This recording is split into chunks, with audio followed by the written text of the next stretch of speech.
Hello guys. So here I am, guys. The book sale's still going on, but I finished about, let's see, 30 minutes ago, 40 minutes ago. I went and grabbed something to eat because I was starving. So there goes a Corvette. So yeah, I just want to talk about the aftermath. By the way, if you're wondering, if you're watching this now or later, why I'm shooting this video vertically versus in landscape, it's because it's not working. So when I rotate my phone like this, it says rotate device. Does that look right? I don't think so. I rotate it back and it goes away. So it won't let me do landscape, which I would much prefer because this looks ridiculous, but nothing much I can do. Someone just wrote something. Where is it? It disappeared. Oh. It says, dude, how'd it go? It went really well. So first is there was hardly anybody there in general, which I was shocked. Remember, I told you when I pulled up that there was not a line. I pulled up, what, about 20 minutes before the, so 9:40, 20 minutes before it started at 10. And I was shocked to see that there was not even a line, and there was not really, there were some people milling around in the front, but most of them looked like they were just going to go in and use the library. They weren't there for the book sale. And then when it got to within like 5 minutes or so, I was standing out there with everybody else. And thanks. And hold on. And yeah, there was just hardly anybody. I noticed you notice when somebody's going for the sale when there's when they have bags, right? They brought some bags. Usually people don't bring boxes, but they'll bring a couple of bags, and so you know when someone's going to go in for the book sale. So there were a handful of people like that, maybe like half a dozen, 8 maybe. And literally, they opened the doors and we walked in, and I mean, I was one of the first ones to walk into the sale, and there was just nobody there. Like in general, there was hardly anybody there. So it was pretty. It was kind of crazy to me. I'd never been to a book sale like that, and this is a big one, guys. This is, you know, based upon what I've seen down here, this is pretty big. 20,000 plus books, all different types of categories. A pretty big room that it was in. And so anyway, so that was really kind of shocking to me. I don't know if that's something that you guys have experienced lately, and I'm willing to bet it directly has to do with the Amazon fees going up, the FBA fees going up by like 30% or so.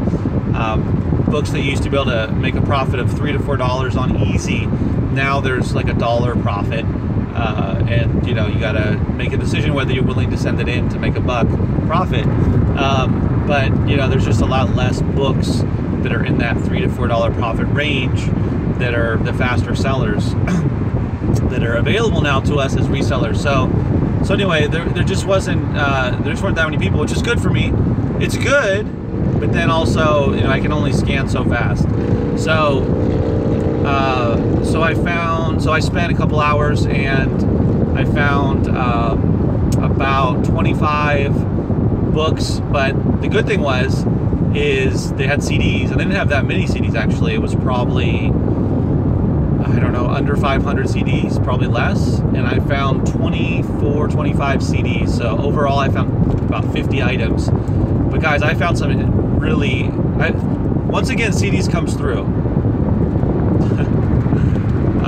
Diana says, I've given up with books for FBA. Well, yeah, I mean, it's harder for sure. You just have to be willing to find the higher priced books. I mean, it's just, you know, your ASP, your average sale price has to be a little higher for books. CDs, I mean, if you can sell CDs, they're great because they're what do you call it? They weigh less, they're smaller, so yeah, I can understand why you're giving up books, but there's still a lot of money to be made with books. You just have to be able to find the ones that are profitable. And I found some decent books, but nothing really super valuable. Nothing. I didn't find. I don't think I found any books going for over $20. Oh, that's not true. I found a couple of books that I'm going to sell merchant fulfilled that were going for over $20. So I spent $1 on average on those, and I'm going to put those up on merchant fulfilled and see what happens. But I've had good luck with merchant fulfilled. So anyway, so I still do books, but definitely I'm loving CDs because there's more profit in those. And speaking of CDs, I went through all their CDs, every single one, scanned them all, at least the ones that had barcodes, and I found, like I said, about 25 CDs, and I found some really valuable ones. They are like classical piano type of CDs, and I found like 3 or 4 that are going for about $50 to $55, and all of them, none of them have FBA offers, and their ranks for CDs over the last 3 months are under 300,000, which, if you know CDs, is pretty good. I mean, it's not going to sell instantly, but it at least should sell within the next couple of months. So off of a couple CDs, I'm going to make some good money over the near term. So that's really good. CDs always seem to come through. There's a lot of valuable ones.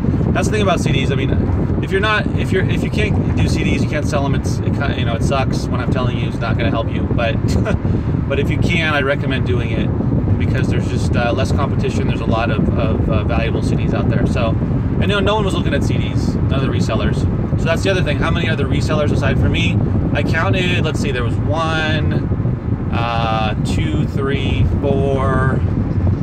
So I already saw at least 4, including myself, so that's 5, which is nothing. Usually, or a year ago when I went to the sale, there was easily, oh man, like 12 to 15 resellers, and some of them pretty aggressive, with their scanners flying through it. Not just aggressive, but just like, quickly scanning through.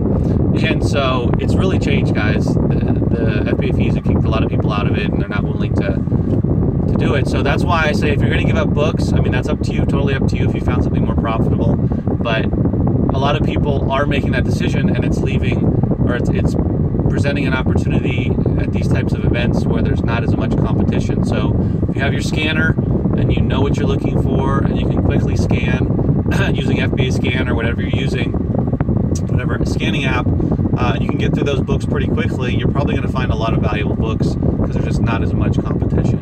Okay, so T. Thomas said, thank God I'm a Friends of the Library member, which allows me early entrance, otherwise I wouldn't attend. It's like a swap meet, plus I'm not crazy about crowds.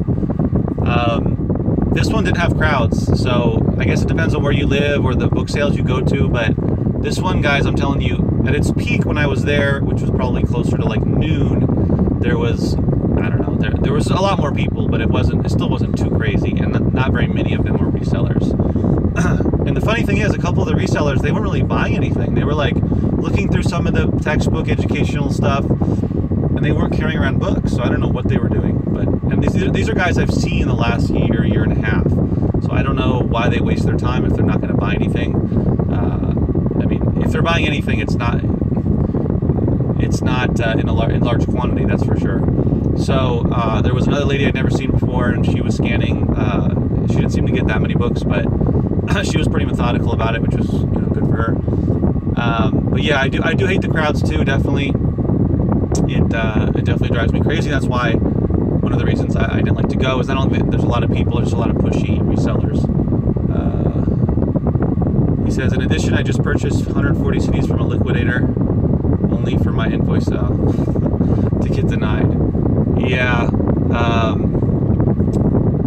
I feel for you guys. I mean, I really do. If you can't get into CDs, or if you were not selling them before November of last year, before they closed the music section, and they're not letting, and then they even made it difficult for people that were selling CDs to continue to sell them. So I totally get it, but I don't know what Amazon is doing. I mean,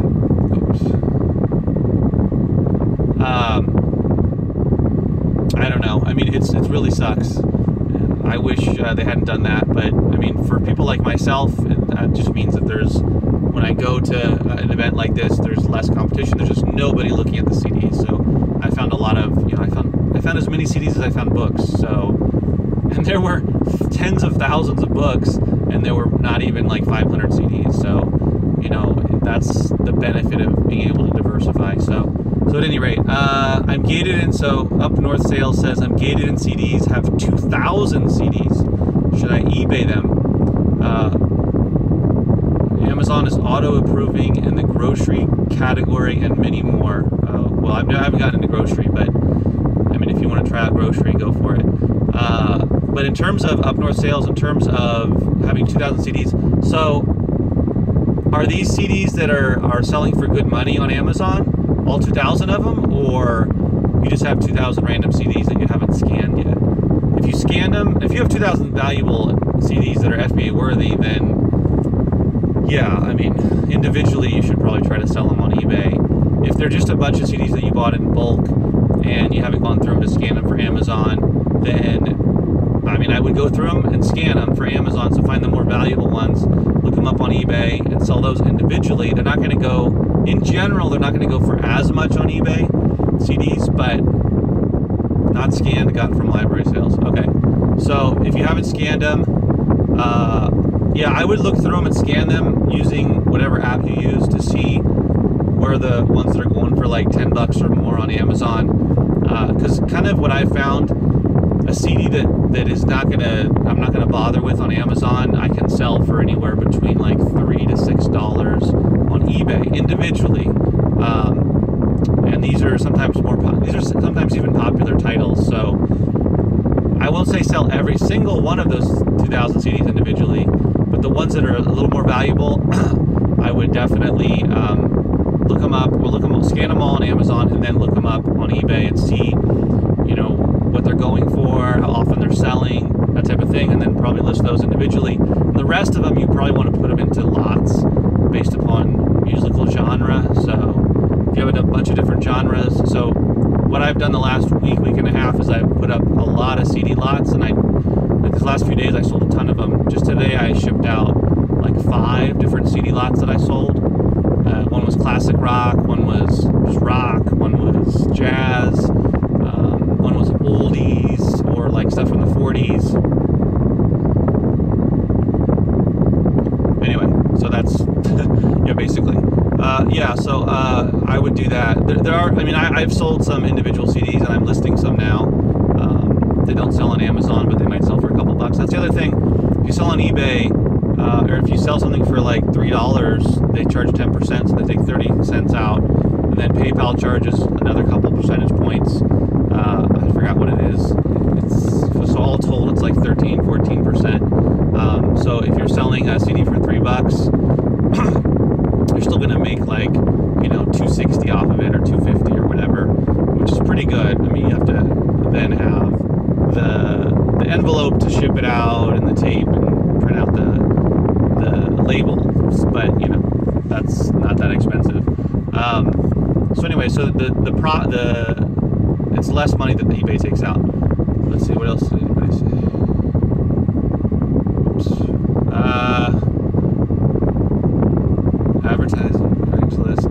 Advertise on Craigslist to get CDs or books. Good source. Yeah. Okay, so Justin asked, you think Amazon will ever shut down the used book game? The CD and textbook restrictions have made me nervous. I don't think so. I mean, I don't think they'll shut it down completely, but I think there'll always be some new restriction or some new hiccup just to make life difficult for third-party sellers. But I doubt that Amazon would ever gate, what do you call it? Selling used books. I mean, this is just my opinion, but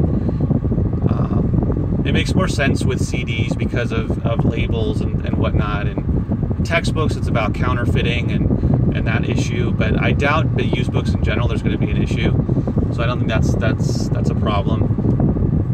But you know, Amazon always has something up their sleeve, so you never know. But that's why it's important, in my opinion, to diversify on Amazon. So I don't just sell books, I also sell CDs, and then I haven't sent in vinyl in a while. Actually, I just sent in one vinyl record a week ago, but I still do vinyl. I just haven't sent it in yet, or lately. And I'll do occasional video game on Amazon as well. But I try to diversify between books and CDs on Amazon, and then now that I've gotten into eBay on a different platform, I highly recommend it, guys. I know Amazon or FBA you can feel kind of spoiled because you just pick what you want to sell and then you pack it up and list it and then pack it up and send it out and send it off, and it's out of your hands. But you know, Amazon seemingly always has some sort of new restriction or rule to upset the smooth FBA process and finding products and whatnot. So I recommend a like eBay.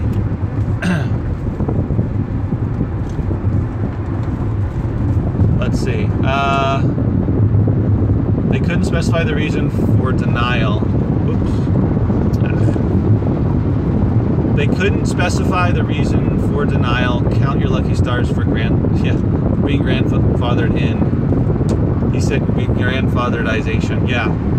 Oh, definitely. I feel, I don't know, lucky, I guess. And I don't know why. I had been selling CDs already when I was grandfathered in last year, and then when they sent out those emails about gating popular CDs, and some people were shut out completely and partially, and then myself and some others were not shut out at all, at least as of now. So I don't know why. I mean, I was selling a lot of CDs, but other people were selling a lot of CDs and they still got shut out. So I don't really know what to say about that.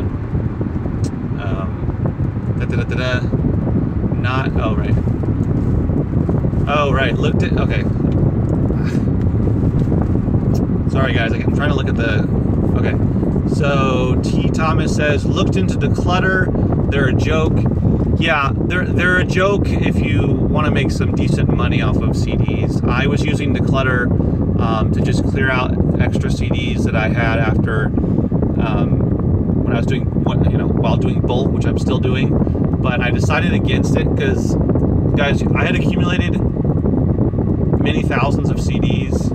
I have several thousand in my storage unit in boxes, and then I had a couple thousand, probably at least 1,000 to 1,500 in my garage, and then I was accumulating more in my living room because I decided I wanted to do eBay or try out eBay with CD lots instead of getting 5 cents to 15 cents per CD on Declutter.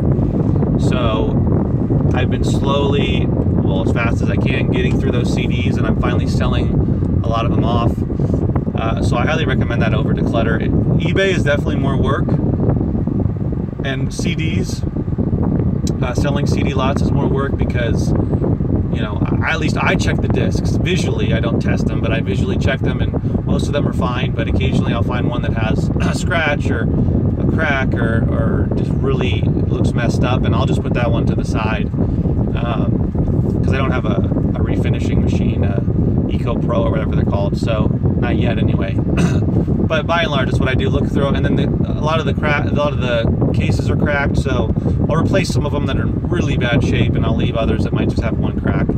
So yeah, so Declutter is kind of not an option if you want to actually make money off those CDs. I just recommend eBay if you're not able to sell on Amazon, because I mean, there's always like Discogs,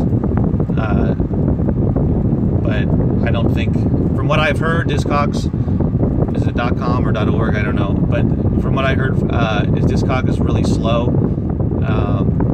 That's something that you might just need to build up like a ton of inventory to sell on there. They don't get nearly the traffic that Amazon or eBay gets, I don't believe.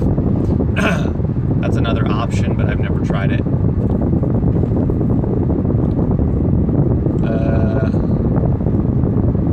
Okay, you're welcome, Up North Sales. Okay, what else? So, not that many resellers, bought about 50 books and CDs, found some really valuable CDs. They also had vinyl, but I didn't have a chance to look through them. I looked through some of the kids' books for my kids, found some stuff. I didn't look at half the room because there was a lot of fiction, and then there was other random stuff like classics and literature and just other kind of random categories that I may have looked through if I had more time. One of the things is you know, you get kind of burnt out, and I was hungry, I had to go to the bathroom. So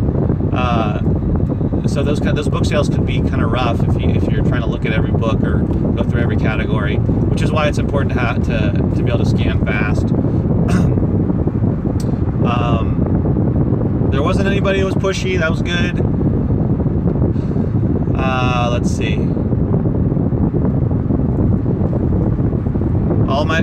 T. Thomas says all my CDs are factory sealed. Factory sealed, new, not a factor, with declutter. I was really looking forward to Amazon approval. Oh well.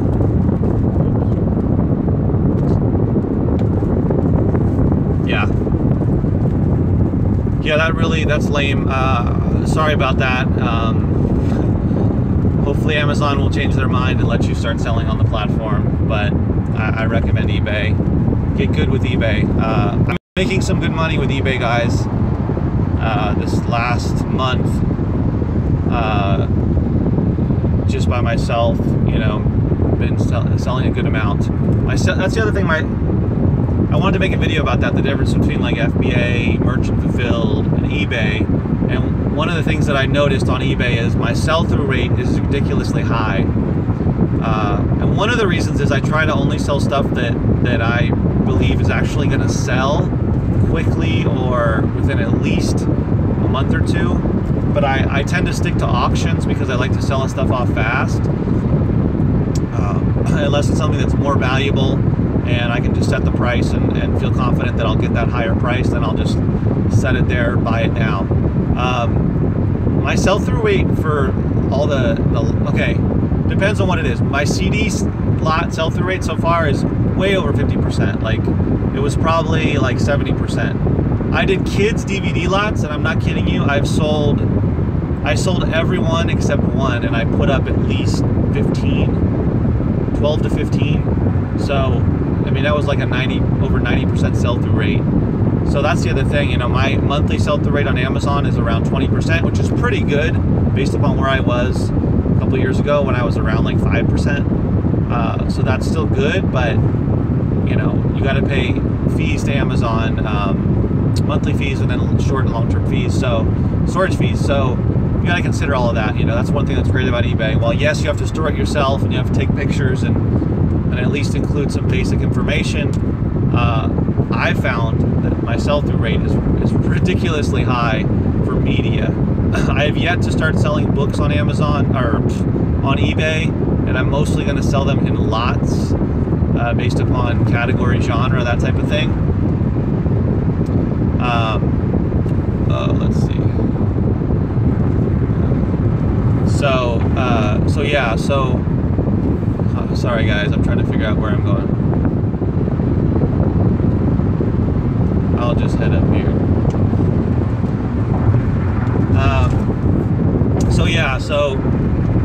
I don't know where I was.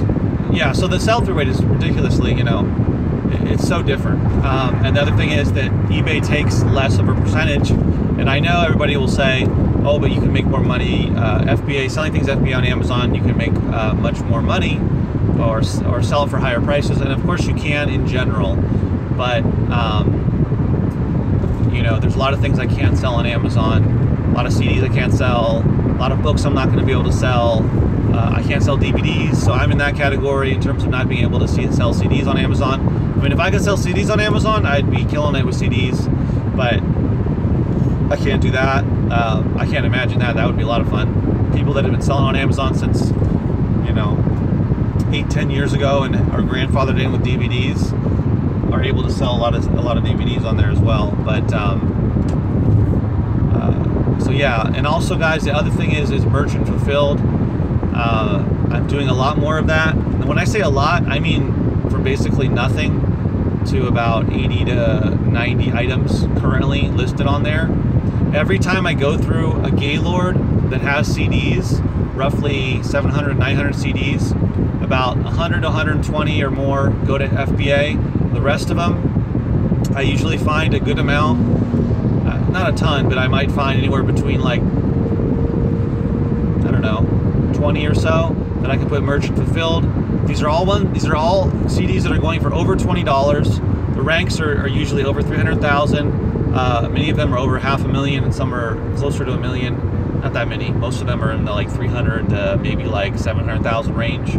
But all of them are going for over $20. Many of them for going for over $30 and $40. And I'm to the point now where I'm selling merchant fulfilled. I'm selling a couple merchant fulfilled every week. I mean, I had a week recently where I sold 5 or 6 in 1 week. And remember, most of these are higher price. I sold one for CD for $42. Sold another one for $20. So there's money in merchant fulfilled, and you don't have to pay to ship it in and have it stored. Just have a little bit of space in where you live, you know, even if you don't need a storage unit or anything. Just, you don't need a big, what do you call it, a big inventory of merchant fulfilled to start selling them. But I'm just thinking ahead, and I'm thinking about the, you know, as I ramp it up, if I only have about 100 items listed merchant fulfilled, and I'm selling as many as I'm selling, I can only imagine having 500 or 1,000 listed, and how many I'll be able to sell. So that gets me really excited. Guys, for me, merchant fulfilled has just found money, because I wasn't doing it before, and it's so easy. I mean, that's the other benefit is that I just list it in Seller Central, and it's live, immediately live, or at least within 15 minutes, according to Amazon, and it's already up there, so it can sell, you know, really quickly. I don't have to wait days or a week for it to go live on Amazon with FBA. So that's just a huge benefit, and that's making a difference actually in increasing my average sale price and making extra money. It's turning into making like a couple, at least 100, 200 extra bucks a month at this point off of merchant fulfilled, at least 100 bucks. So I just sold a book, but it wasn't for much on merchant fulfilled. But for the most part, I am selling them for items for over $20. So I'm excited about that too. Let's see. Whoops. Have you used promoted listings for eBay? No. Oh shoot, who asked that? What did I just do? Sorry guys. Who is it? That Chicago guy asked me, have you used promoted listings for eBay? No, I have not, and I'm still doing well. I don't know if I would do even better with promoted listings. I'm not sure how much. Do they cost a lot? Because I've never used them.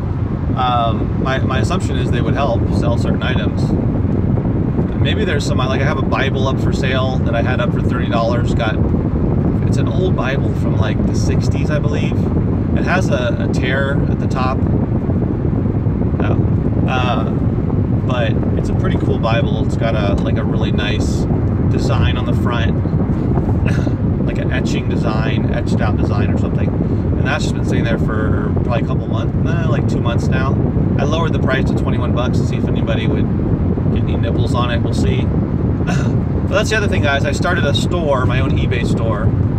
So I'm at the basic level, and I can list up to $250 a month, which I'm not quite there yet. Do you use special mailers for your CDs? Special ones? Not really. I've been buying them like just, I don't know the size, but it's like, they're made for CDs though, and they fit in there nicely. I wrap them with bubble wrap and just mail them out that way if I sell a CD on eBay. So nothing special for that. I just bought it at Staples, I think. But I did buy a 200 larger envelopes off of eBay for like, with everything, it was like 48 bucks. 2 different sizes, 100 of one size, 100 of the other. So I have a ton of those, and I use those a good amount to mail out individual items, DVDs or CDs or small like groupings of CDs or whatnot, little lots that I sell. I'll put them in there. So that's been easy. Yeah. Okay. Yeah, so I'm still new to eBay, but I'm kind of learning the ropes. Another thing I wanted to tell you guys about is I tried to hire somebody to help me with eBay, and they were supposed to come out and work yesterday, start working yesterday from my house. Actually, it was going to be about 10 hours a week, couple days a week. It was a warm market. It was through a friend of a friend kind of a deal. Young person in college, doesn't work, just goes to school. And they let me know Thursday night, like 9:30 at night, that they had too much schoolwork and they weren't going to be able to go show up all the time, this, that, and the other. So it didn't work out. So I'm kind of rethinking my strategy, but I'm to the point where I absolutely need help with eBay, because I have way more items to sell on eBay than I do on Amazon. When it comes to my guys, I have 6 Gaylords of books in my storage unit, and 3 Gaylords of DVDs, and 1 Gaylord of DVDs and CDs. So I am completely overwhelmed. All the DVDs have to go on eBay. A lot of the CDs are going to go on eBay in lots, and then a ton of the books are going to have to go on eBay. And if they don't go on eBay, then I'm either going to have to open up my own little store or donate them. So I'm definitely going to need somebody. I do need somebody to help me out. I don't have an office yet, but I already have an idea of a small warehouse with an office attached to it. I've already seen it. It costs around $1,000 a month, you know, plus I'd have to get internet and that sort of thing. So that's definitely where I'm heading, guys, to have a small warehouse connected to a little office so that I can have somebody working there. Because honestly, I could probably pay somebody to work like 35 hours a week, listing like easily 200, or what do you call it? More than that, probably listing like 300-400 items a month for me. And I could definitely afford to pay them and still make a nice profit, just because I have so much of this extra content, or extra eBay stuff. So I think we're about done with the video, guys. Thank you. Let's see, did somebody else comment? Oh shoot. Do you ever source DVDs and CDs at the Goodwill Weigh and Pay? Weigh and Pay. I think I've only been to a couple of those and I didn't really find anything. If there was a Weigh and Pay where they had a ton of CDs or books, well, probably more CDs, and I would probably do it. But I haven't been to one in a while. I think I've only been to a couple, and I didn't really find much there. But I recommend definitely try it out if you have one near you. So yeah, guys, I gotta go. Hopefully I gave you some decent information. I really miss making videos, although I don't like making these vertical videos, even though live videos are fun to interact with you guys. So I got a lot of books to go through, prepare shipment. That's another thing I want to talk to you about, is Amazon. There was a guy from Amazon who called me. They have this thing going on called small parcel delivery, and they're trying it out, where a local delivery company comes by my house and picks up an Amazon package and takes it to a local warehouse, an Amazon warehouse, instead of me having to use UPS. And they guarantee that it'll be there the same day by 6 p.m. This is something that they're saying that they're only trying out with some people. I don't know if they're doing it across the country or just here. I don't know. Anyway, sell cheaper at the flea market, $3 each or 2 for $5. It'll add up quick. Yeah, I've thought about the flea market. I've thought about like an antique, like a mall type of situation, which would be ideal, or a flea market. Flea market's a lot of work. I don't know if I'll do that. But anyway, thank you guys for watching. If you're watching it, thank you guys for watching it live. And if you guys are going to watch it later, well, it's up there on YouTube. Thanks for watching, and leave any comments below. And as always, remember, keep booking.